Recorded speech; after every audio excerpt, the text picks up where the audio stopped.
ओम साई राम। साई सच्चरित के 51वें अध्याय में श्री पुंडलीक राव और श्री वासुदेवानंद जी सरस्वती यानी टेम्बे स्वामी जी ने दिए नारियल की कहानी है। पुंडलीक राव जब वासुदेवानंद जी का दर्शन लेने गए तब स्वामी जी ने साई बाबा को अर्पण करने हेतु पुंडलीक राव को एक नारियल दिया था। जब पुंडलीक राव उस नारियल को अर्पण करने हेतु शिरडी निकले तो उनके साथ उन्होंने 4 दोस्तों को लिया। सफर में उन्हें प्यास लगने पर वे सभी एक नहर के पास रुके तो एक दोस्त ने कहा कि खाली पेट पानी पीना सेहत के लिए ठीक नहीं। तो किसी ने चिवड़ा लाया, लेकिन चिवड़ा बड़ा ही तीखा था। तो किसी ने कहा चिवड़े में नारियल को मिलाओ तो मजा आ जाए। बस बोलने की ही देरी थी कि नारियल भी हाजिर हुआ। तुरंत ही उसे फोड़कर चिवड़े में मिलाया और सभी ने खाया, पानी पिया और आगे के सफर को निकले। लेकिन रास्ते में पुंडलीक राव को ख्याल आया कि चिवड़े में मिलाया हुआ नारियल तो श्री वासुदेवानंद जी ने दिया हुआ था। अब शिरडी पहुंचकर साईं बाबा को क्या देंगे। अब पुंडलीक राव को बड़ी चिंता और पछतावा हो रहा था। इन्हीं ख्यालों में वे शिरडी पहुंचे। जब वे सभी बाबा का दर्शन लेने गए तो बाबा ने पुंडलीक राव को देखते ही कहा कि मेरे बंधु ने भेजी मेरी चीज मुझे दे दो। यह बात सुन पुंडलीक राव पूरी तरह शर्मसार हुए और उन्होंने पूरी हकीकत बाबा को बताई और कहने लगे कि मैं दूसरा नारियल लाकर आपको अर्पण करता हूं। लेकिन तब बाबा बोले, अब तुमने हजारों भी नारियल लाके मुझे अर्पण किए, फिर भी उस नारियल की बात उनमें ना होगी। और अब बेवजह पछतावा नहीं करना, क्योंकि तुम्हें यहां बुलाने की इच्छा मेरे मन में उठी उसी क्षण वह नारियल तुम्हारे हाथ आया और वह मेरी मर्जी से ही फूटा। तुम बेवजह उस बात का मलाल न पालना, क्योंकि तुम जो भी अच्छा बुरा करते हो वो मेरी मर्जी से ही करते हो। दोस्तों, यहां 2 सवाल उठते हैं। पहला सवाल, पुंडलीक राव बाबा को दूसरा नारियल देना चाहते थे, लेकिन बाबा ने उसी नारियल की कामना की। उस नारियल में ऐसी क्या खास बात थी। और दूसरा सवाल ये कि जिस साई सच्चरित के पहले अध्याय से 50वें अध्याय तक पूरे पुरुषार्थ की बात की गई है और अचानक 51वें अध्याय में बाबा पुरुषार्थ को खारिज कर कहते हैं कि तुम जो भी अच्छा बुरा करते हो वो मेरी मर्जी से ही करते हो, तो ये विरोधाभास कुछ समझ नहीं आया। इन्हीं बातों पर आज के एपिसोड में हम रोशनी डालेंगे। ओम साई राम। पुंडलीक राव एक ऐसे भक्त की कहानी है, नांदेड़ से गया है। शायद उस वक्त में टेम्बे स्वामी आंध्रा के मतलब वो जो राजमंड्री आज का जो शहर है वहाँ पे उनका शायद जाना हुआ था वहाँ पे, और महाराष्ट्र से उतना ट्रैवल करके वो वहाँ पे वो पूरी मंडली पहुँची हुई है। और जैसे ही टेम्बे स्वामी को ये पता चलता है कि ये महाराष्ट्र से मतलब नांदेड़ से आए हैं और बाबा का जब चर्चा निकलता है तो उनको ऐसा लगता है कि ये वैसे भी अपने वतन को तो जाएंगे ही, नांदेड़ जाएंगे ही, तो नांदेड़ से शिरडी कितनी दूर, नज़दीक है मतलब ऐसा, तो आप लोगों का शिरडी भी जाना होता होगा, तो ये एक नारियल मैं देता हूँ, इसे मेरे बाबा तक पहुँचाना और उनसे कहना कि उनकी कृपा दृष्टि हमेशा मुझ पे रहे और मेरा उनके प्रति जो प्रेम है, जो भक्ति है, वो दिन ब दिन बढ़ता रहे। बस ये मेरी कामना है। इस भावना से मैं तुम्हें ये नारियल दे रहा हूँ। सबसे पहले वो जिस भावना से वो नारियल दे रहे हैं वो भावना की कीमत है यहाँ पर। मतलब वो स्वयं एक कर्म मार्ग के धुरंधर माने जाते थे, एक स्वामी माने जाते थे, उनका भी अपना एक मकाम था। उसके बावजूद वो बाबा को उतनी भक्ति भावना से देख रहे हैं, तब जाकर के वो नारियल देते हैं कि ये मेरे बाबा तक पहुंचाना और कहना उनसे कि उनकी कृपा दृष्टि मुझ पे हमेशा बनी रहे। तो वो जो भावना है टेम्बे स्वामी का, कीमत वो भावना की है, नारियल की नहीं। नारियल तो एक जरिया है जी, एक मोड ऑफ एक्सप्रेशन बोलेंगे हम उसको, भक्ति का एक प्रतीक है, लेकिन वो जो भावनाएं उनके हृदय से जो निकल रही है उसकी कीमत है। तो वो बोल रहे हैं कि ये मेरी जो भावना है ना, ये नारियल के माध्यम से आप उन तक पहुंचाइए, ये कहना है।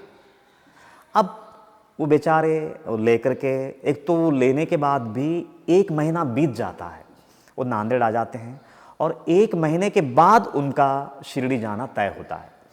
तो बाय द टाइम 1 महीने का अवधि बीत चुका है, तो वो जो पकड़ थी, वो जो स्मृति थी, वो थोड़ी ढीली पड़ चुकी थी। जी जी। तो वो कहीं ना कहीं वो जो डिले है वो उनको भूलने पे मजबूर कर देती है। तो फिर वो वाकई में वो, जैसा अभी कहानी में वर्णन है कि भूख लगी होती है, उनके पास थोड़ा सा फराहल के तौर पे चिवड़ा होता है, तो उसमें वो तीखेपन को मारने के लिए वो उसमें नारियल वो फोड़ करके उसमें खा करके वो किसी तरह से तृप्त हो जाते हैं। और फिर जब वो बात का एहसास होता है वो, और फिर वो बाबा जब उनको पूछ लेते हैं कि भाई मेरे बंधु ने भेजा हुआ वो मेरी वो चीज़ कहाँ है, मेरी नारियल कहाँ है, तो वो शर्मसार हो जाते हैं पुंडलिक राव और बाबा के सामने माफ़ी मांगते हैं सबसे पहले तो, और फिर बोलते हैं बाबा मैं एक और नारियल ला करके मैं आपको देता हूँ। तो उस समय बाबा बोलते हैं कि आप मेरे बंधु से हाथ से जो भेजा हुआ जो नारियल था, उसके बदले में अगर आप मुझे 1000 नारियल भी देंगे ना, तब भी वो 1000 नारियल वो एक नारियल की बराबरी नहीं कर सकती। तो बाबा को भी, क्योंकि वो जिस सद्भावना से भेजा गया था वो नारियल, वो बाबा के हृदय तक पहुंच चुकी थी। तो इनडायरेक्टली वहाँ पे पुंडलिक राव को बाबा बोल रहे हैं, तुमने एक नारियल नहीं खाया है, मेरे बंधु का सद्भावना को खा गए तुम, उसकी श्रद्धा को खा गए तुम, उसकी जो विनम्र भावना है मेरे प्रति उसको खा गए तुम। तो तुमने नारियल नहीं खाया है, और इसीलिए तुम व्यवहार के तौर पे अगर 1000 नारियल भी मुझे दोगे ना, तब भी वो की बराबरी नहीं हो सकती है। तो एक संत दूसरे संत की मनोभावना को बेहतर जानते हैं, ये उसकी गहराई है। और वो बाहरी वस्तु को कभी भी वो तवज्जो नहीं देते, वो इम्पोर्टेंस नहीं देते हैं। वो वस्तु के भीतर जो सद्भावना छुपी होती है ना, उनका नज़र तो उन पे होता है। वो इसलिए पुंडलिक राव को बोलते हैं कि तुम 1000 नारियल भी दोगे तो वो नारियल की बराबरी नहीं हो सकती है।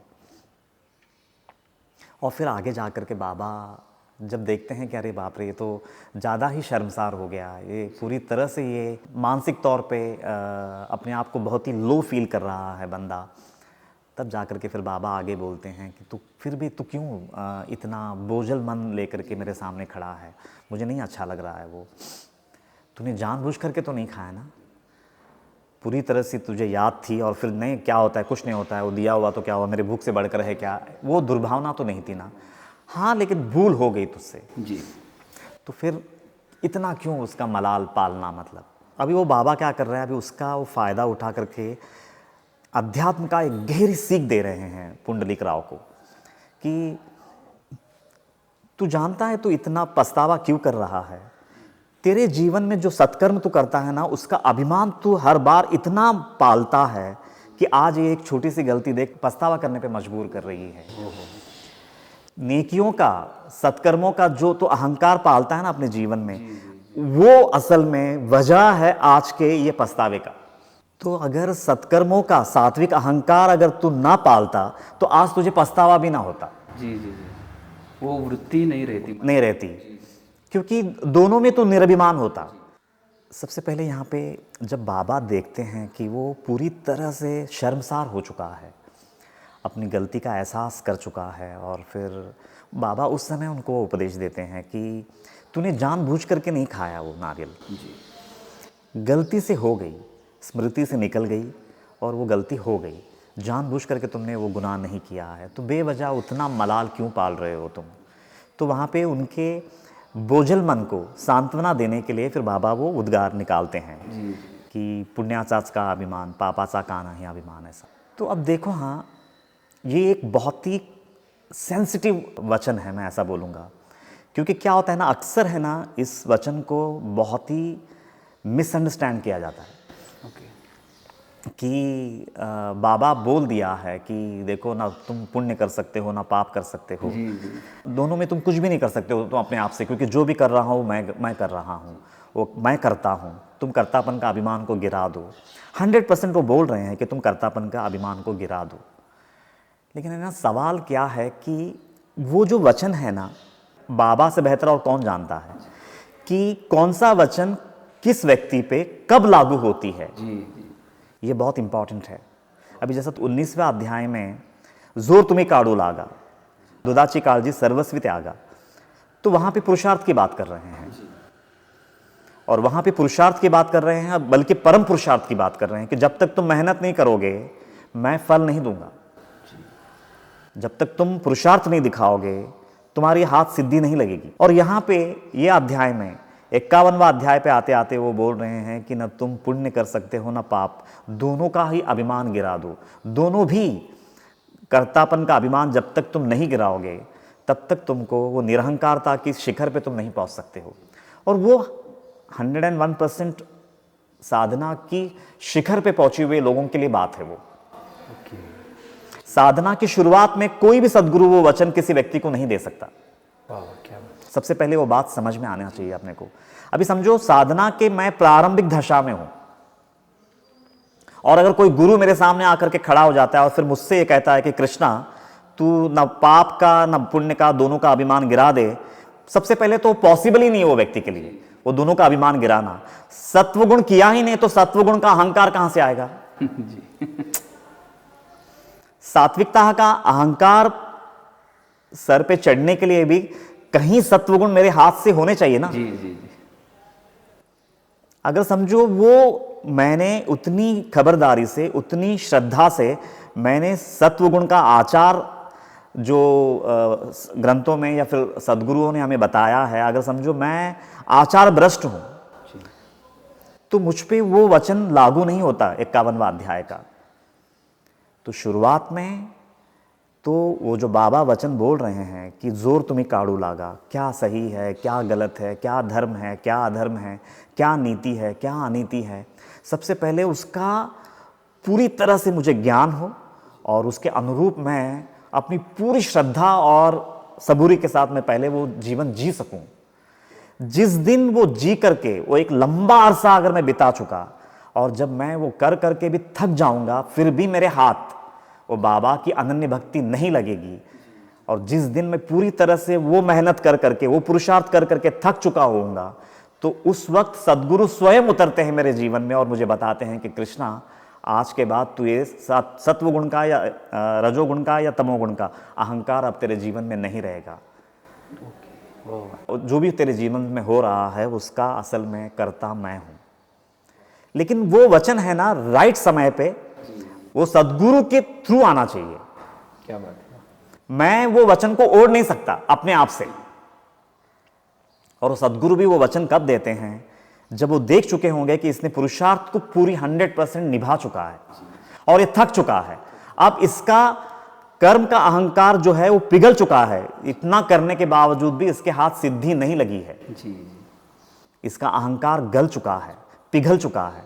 अब अगर मैं उसे ये गहराई देता हूं निरहंकारता का, निरभिमानता का, तो अब इसके हृदय को वो सीधा छू लेगा। और तू ये जो सत्वगुण का अहंकार पाल के बैठा है ना, हकीकत में जैसा तमोगुण जितना बुरा है, बुरे कर्म जितने बुरे होते हैं उतने ही सत्कर्म भी बुरे होते हैं। जी जी। क्योंकि अगर बुरा कर्म लोहे की जंजीर है तो सत्कर्म जो है वो सोने की जंजीर है और दोनों भी बांधते हैं। जी दोनों ही मानते हैं। तुम्हें उन दोनों कर्मों को गिराना होगा। तुम्हें उस निरहंकारता की शिखर पे पहुंचना है जहां से ब्रह्म ज्ञान आसान हो जाएगा। लेकिन वो बात बोलने के लिए उस अवस्था पे वो व्यक्ति पहुंचा हुआ होना चाहिए। जी। अभी देखो बाबा भी ये वचन को 51वां अध्याय पे पहुंचते पहुंचते बोल रहे हैं, मतलब ग्रंथ के अंत में पहुंच के बोल रहे हैं। और 51वां अध्याय से पहले जितने भी अध्याय है वो पुरुषार्थ की बात करते हैं। जी। अगर मैंने वो पुरुषार्थ निभाया ही नहीं, मैं वो करके थका ही नहीं हूं, मेरा अहंकार पिघलने की कगार पे पहुंचा ही नहीं है, तो कोई भी सद्गुरु वो वचन मेरे जीवन में नहीं उतारेगा। और दूसरी बात, वो वचन राइट समय पे वो सद्गुरु के पास से आना चाहिए कि आज के बाद तू ये अहंकार नहीं पालेगा। मैं एज ए शिष्य उसको ओढ़ना नहीं चाहिए। जी जी। अभी अगर मैं पुरुषार्थ के दायरे में हूं, अगर अभी मेरी साधना की शुरुआत है, तो मेरे लिए वो जो 19वां अध्याय का जो वो भी है जो तुमने अभी बताया कि जोर तुम्हें काढ़ू लागा, फड़ाची कालजी सर्वस्वी त्यागा। वो जो जोर काढ़ू लागा बोलता है ना, तो बस वो जोर लगाना है और पूरी क्या सही है, क्या गलत है, क्या धर्म है, क्या अधर्म है, उसको पूरी तरह से निभाना है। नो डाउट उतना निभाने के बावजूद भी मेरे कर्म के दम पे, मेरे पुरुषार्थ के दम पे मैं भगवान को हासिल नहीं करने वाला हूं, क्योंकि अगर ऐसा होने लगा तो फिर मेरा अहंकार इतना बढ़ जाएगा कि इसकी कोई सीमा ना होगी फिर। तो वो मेरे कर्तृत्व से उसको पाया नहीं जा सकता, लेकिन मेरे कर्तृत्व से अहंकार पिघलने की संभावना बढ़ जाती है। वो उसकी गहराई है। जितनी गहराई से मेरी श्रद्धा से मैं पुरुषार्थ करूंगा, उतने ही अनुपात में अहंकार पिघलता जाएगा। क्या बात है। भले ही वो मुझे नहीं पता चल रहा है, लेकिन मेरे पुरुषार्थ में ही मेरा कर्तापन का अहंकार पिघलता जा रहा है। जितनी भी साल हो गए, मैंने जितनी पुरुषार्थ बताए, जितनी साधनाएं बताए, मैंने सब करके देखा, लेकिन फिर भी सिद्धि मेरे हाथ नहीं लग रही है। मेरे चित्त की शुद्धि नहीं हो रही है, मुझे उनकी अनन्य भक्ति हासिल नहीं हो रही है। और जब मेरा हृदय ये देख लेता है कि मैं इतना सब करने के बावजूद भी मैं कहीं का नहीं रहा, और जब मैं वो हथियार डाल देता हूँ और जब मेरा सर झुक जाता है वो सदगुरु के चरणों में, तो उस वक्त सदगुरु उतरते हैं और फिर 51वां अध्याय वाला ये वचन मुझे वो देते हैं। क्या बात है, वाह। और वो वचन मुझे ओढ़ना नहीं है खुद होकर के, बल्कि वो वहां से कृपा के रूप में हासिल करना है। वाह, क्या बात। तो ये जो बारीकियां हैं, इसलिए मैं कह रहा हूं कि 51वां अध्याय पे पहुंचने के बाद ये वचन आ रहा है बाबा के पास से। तो पहले के 50 अध्याय वो पुरुषार्थ के हैं। तो इसीलिए है ना, अगर ना ऐसी बातें बोलने से पहले करोड़ बार सोचना चाहिए कि भाई कोई प्रारंभिक दशा में कोई भक्त तो नहीं है, कहीं मैं उसको गलत राह पे तो नहीं भेज रहा हूं। तो इतनी अगर खबरदारी रखते हैं तो मुझे ऐसा लगता है कि बहुत जिम्मेदारी का काम करेंगे हम। नहीं तो कहीं हम सच्चे इंसानों को भी हम कहीं कुमार्ग पे लगा देंगे। मतलब तो बहुत बारीकी हैं। और एक बात अगर मैं समझूं, मैं भगवत गीता का हवाला भी लेता हूं। भगवत गीता के 18 अध्याय है, उसमें मैक्सिमम अध्याय जो है ना कर्मयोग पे ही निर्भर है। वो कर्मयोग को ही इंपॉर्टेंस देते हैं कि कर्म को कर्म योग में पहले कैसे कन्वर्ट करे, वो नेकियों में कैसे कन्वर्ट करे। पहले बदी को गिराओ, नेकी को अपनाओ, दुष्कर्मों को गिराओ और सत्कर्म को अपनाओ। सत्कर्म करते करते करते जाने के बाद डेफिनेटली सात्विक अहंकार इंसान में बढ़ जाता है, और जब वो सात्विक अहंकार बढ़ जाता है तो उस समय सद्गुरु को ऐसा लगता है कि अभी ये राइट टाइम है इस सत्वगुण का अहंकार को गिराने का, और उस समय फिर ये उपदेश देते हैं 51वां अध्याय वाला। क्या बात है। इसलिए भगवत गीता का भी 18 अध्याय भी अगर हम देखते हैं तो पहले अध्याय से लेकर के 18वां अध्याय तक उन्होंने कर्म, भक्ति, ज्ञान, इन सब की बात करते करते करते 18वां अध्याय पे पहुंचने के बाद वो आखिरी अध्याय में वो बोलते हैं सर्वधर्मान परित्यज्य मामेकम शरणम व्रज।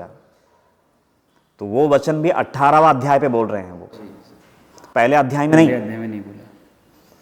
तो वो इसीलिए है ना कि कौन सा वचन किस भक्त पे कौन से स्टेज पे लागू होती है, जब तक वो साफ नहीं होगी अध्यात्म ने तो भयानक हो जाएगा, फिर वो भयानक रुख ले लेगा। बहुत खूब, सच है।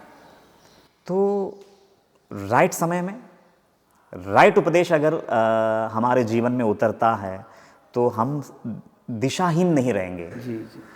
बिल्कुल सही दिशा में, सही मार्ग पे हम अग्रसर रहेंगे और बाबा का एक दिन हम पर कृपा होगी। मैं ऐसा मानता हूँ कि बहुत ही सेंसिटिव सब्जेक्ट है। जी। तो इतना क्लियर होना चाहिए कि कौन सा वचन मुझ पे लागू होती है और कौन सा वचन के लिए मैं अब तैयार नहीं हूँ। अगर हर इंसान अपने अंदर ज़मीर से इस बात को समझेगा तो मुझे ऐसा लगता है कि वो ज़्यादा बेहतर होगा। तो ये इसकी बारीकियाँ हैं। इस लीला के माध्यम से बाबा हमें 2 सीख दे रहे हैं। पहला, तुम बाजार से खरीदकर 1000 नारियल दे सकते हो, पर वो जज्बा कहाँ से लाओगे जो बाजार में नहीं बिकती। वो तो जीवन भर मेरे धुनी में तपने के बाद ही संस्कारों के रूप में उभरती है। और अब इस लीला की दूसरी और अंतिम सीख, तुम्हें मुझ तक पहुंचने के लिए 4 प्र से गुजरना ही होगा। उसमें पहला प्र माने प्रयास, दूसरा प्र माने प्रार्थना, तीसरा प्र माने प्रतीक्षा और अंत में चौथा प्र माने प्रसाद। मेरी कृपा रूपी प्रसाद तक पहुंचने के लिए हर किसी को प्रयास, प्रार्थना और प्रतीक्षा से गुजरना ही होगा। कर्म योग के अनंत प्रयास के बाद ही कर्तापन का अंत संभव है। जैसे शरीर थकने पर गहरी नींद आती है, वैसे ही अंतःकरण थकने पर समाधि लगती है। नवविधा भक्ति में भी अर्चन, वंदन, दास्यम के बाद ही सख्यम भक्ति आती है। योग की श्रृंखला में भी यम, नियम, आसन पहले और उसके बाद ही ध्यान और समाधि आती है। अंत में इस लीला पर मेरा हृदगत यही कहता है, कोई कितना बड़ा सूरमा क्यों न हो, राह से गुजर कर ही उसे मंजिल मिल जाती है। वरना राह की कठिनाइयों से जो घबरा जाए, उसे इस जहां की महफिल ही निगल जाती है।